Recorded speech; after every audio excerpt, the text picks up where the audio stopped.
ಜನಾರ್ದನ್ ರೆಡ್ಡಿ ಗಂಗಾವತಿಯ ಶಾಸಕ ಇತ್ತೀಚೆಗೆ ಅವರು ಬಿಜೆಪಿಗೆ ಸೇರ್ಪಡೆಯಾಗಿದ್ದರು. ಅಂದರೆ ತಮ್ಮ ಪಕ್ಷವನ್ನು ವಿಲೀನಗೊಳಿಸಿದರು.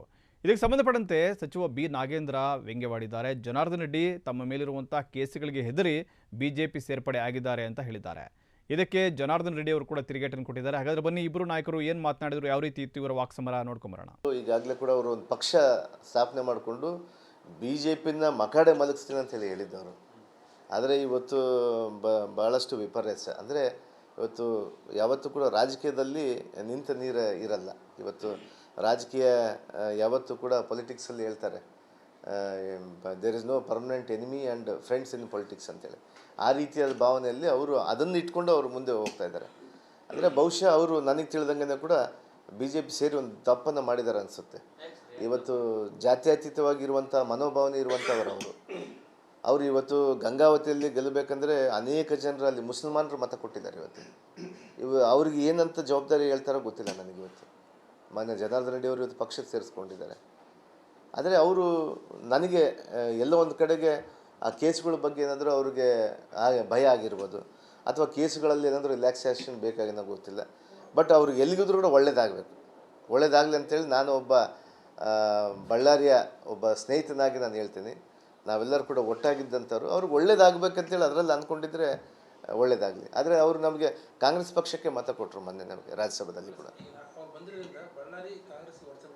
ಎಂದಂದರೆ ಯಾರೋ ಒಬ್ಬರು ಬಂದ ಕೂಡಲೇ ಅಲ್ಲಿ ಅಲ್ಲಾಡುತ್ತನ್ನೋಂಥದ್ದು ಪಾರ್ಟಿ ಅಲ್ಲ ನಮ್ಮ ಕಾಂಗ್ರೆಸ್ ಪಕ್ಷ.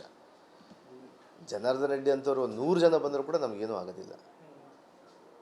ಇನ್ನೊಬ್ಬ ಶಕ್ತಿವಂತರು ಬಂದರೂ ಕೂಡ ನಮ್ಮ ಪಾರ್ಟಿಗೆ ಏನು ಅಜೆಂಡಾ ಇದೆಯಲ್ಲ, ನಮ್ಮ ಪಾರ್ಟಿಗೆ ಅದನ್ನು ಏನು ಆಲೋಚನೆ ಇದೆಯಲ್ಲ, ಆ ಆಲೋಚನೆ ಇದ್ದಂಥವ್ರು ಮತಗಳೇ ನಮಗೆ ಸಪ್ರೇಟ್ ಇದಾಗಿದೆ.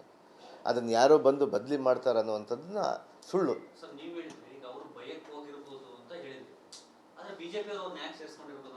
ಹೇಳ್ತೀವಲ್ಲ, ಬಿ ಜೆ ಪಿ ಪಕ್ಷದವರು ಜೆ ಡಿ ಎಸ್ ಅಂತವ್ರನ್ನೇ ಸೇರಿಸ್ಕೊಂಡಿದ್ದಾರೆ. ಇವತ್ತು ಜಾತ್ಯತೀತ ಅನ್ನುವಂಥ ಪದಕ್ಕೆ ಜೆ ಡಿ ಎಸ್ ಅಂದ್ರೇ ಅದರ ಪಕ್ಷದ ಹೆಸರನ್ನೇ ಜನತಾದಳ ಜಾತ್ಯತೀತ.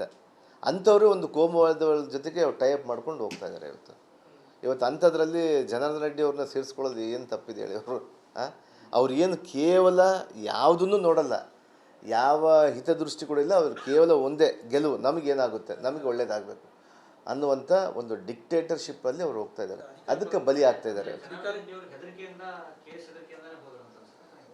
ಬಹುಶಃ ಮತ್ತು ಅವರು ಪಾರ್ಟಿ ಮಾಡಿದ್ದು ಯಾಕೆ? ಬಿ ಜೆ ಪಿ ವಿರುದ್ಧ ತೊಡೆ ತಟ್ಟಿದ್ದವರು ಅವರು. ಅವ್ರದ್ದೇ ಒಂದು ವಿಚಾರವಾದಗಳಿಂದ ಒಂದು ಪಕ್ಷವನ್ನು ಕಟ್ಕೊಂಡ್ರು. ಅನೇಕ ಜಿಲ್ಲೆಗಳಲ್ಲಿ ಅವರು ಕಂಟೆಸ್ಟ್ ಮಾಡಿದ್ರು. ಅವರ ಸತಿಮಣಿಯನ್ನು ಬಳ್ಳಾರಿಯಲ್ಲಿ ಕೂಡ ಕಂಟೆಸ್ಟ್ ಮಾಡಿಸಿದ್ರು. ಯಾಕೆ ಇವನ್ನೆಲ್ಲ ಇಟ್ಕೊಂಡು ಅವ್ರು ಯಾಕೆ ಹೋಗಿದ್ದಾರೋ ನನಗೂ ಅರ್ಥ ಆಗಲಿಲ್ಲ. ಆದರೆ ಜನಾರ್ದನ್ ರೆಡ್ಡಿ ಅವರು ಹೋಗಿದ್ದು ಬಂದಿದ್ದು ನಮಗೇನು ಕೂಡ ಲಾಸ್ ಆಗೋದಿಲ್ಲ. ನಾವು ಖಂಡಿತವಾಗಿ ಕೂಡ ಬಳ್ಳಾರಿಯ ಕಾಂಗ್ರೆಸ್ ಭಾಳ ಗಟ್ಟಿಯಾಗಿದೆ, ಭದ್ರ ಬುನಾದಿ ಮೇಲೆ ನಿಂತಿದೆ. ಇದನ್ನು ಯಾರ ಕಡೆಯಿಂದ ಕೂಡ ಅಲ್ಲಾಡ್ಸೋಕ್ಕೆ ಸಾಧ್ಯ ಆಗೋದೇ ಇಲ್ಲ. ಯಾಕಂದರೆ ನಮ್ಮ ನಾಯಕರು, ನಮ್ಮ ಜೋಡೆತ್ತುಗಳು ಭಾಳ ಸ್ಟ್ರಾಂಗ್ ಆಗಿದ್ದಾವೆ.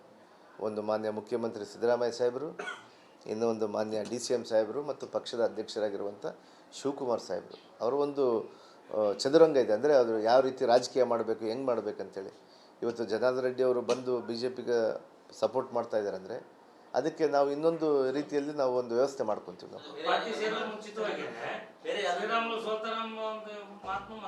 ಹೇಳಿದ್ದಾರೆ ಅದನ್ನೇ ಅಲ್ಲ ಅವರು ಅಲ್ಲ.